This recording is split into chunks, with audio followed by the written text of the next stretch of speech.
Power 3. Hindi naman araw-araw. Hindi naman masyadong nangyayari. 3, normal.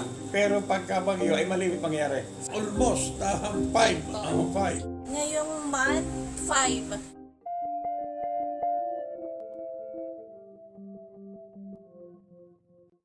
Isa na inaabot na 1 oras, 2 oras. Depende sa sitwasyon ng gagawin na ano. Pagka during typhoon, tumatagal ito ng almost 1 week. Iba-iba. Hindi siya pare-parehas. Hindi ko rin masabi. Pero matagal, may matagal. Tapos malimit kami magkaroon nung namamatay, nabubuhay.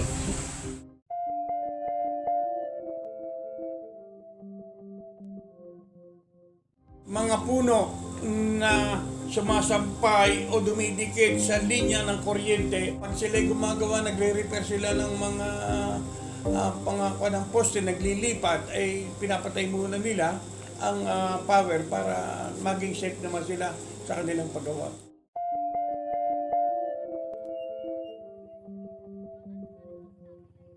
Oo, sa tingin ko, yung location ay nagko-contribute siya dun sa power outage. Kasi di ka sinabi ko sa inyo, yung part lang ng silangan, yun ang palang ginawawalan. Pero bakit itong part na ito hindi naman masyado kami.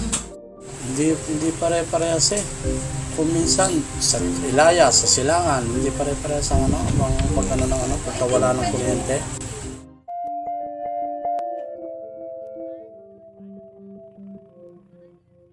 Oo, mga kapit siya din naman na makakagawa. Ang dahilan nila, hindi sa kanila ang problema, kundi sa yun na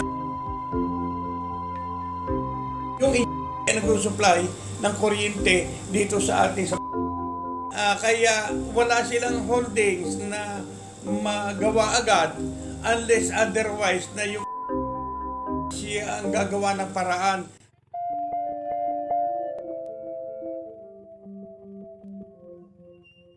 Nagpo-post na din naman ang pinopost din namin yun sa mga kabarangay na magkakaroon ng power outage kaya nag-charge na sila ng mga gamit.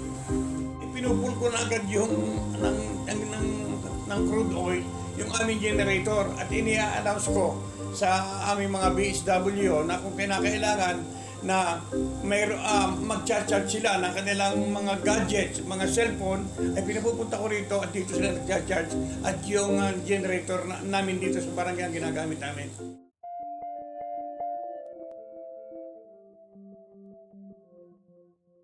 Napapansin ko marami ditong may solar. Yung maliliit na solar lang, nagcha-charge na sila. At saka generator. Marami din namang mga tagatulong may generator. Pati itong barangay, meron din generator. Mas maganda ang generator. Yung solar, hindi masyado. Pag hindi madilim ang bagyo nga, hindi siya nakakakuha ng sapat na power sa sunlight. So yun, mas maganda ang generator.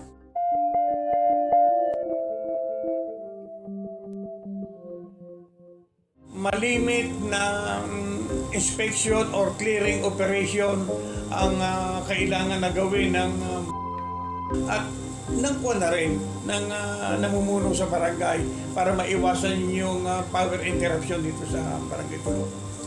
Yun lang, magre-ready na kayo ng mga ninyo, ng mga gamit ninyo. Gamit nga yung sinasabi kong solar at saka yung generator.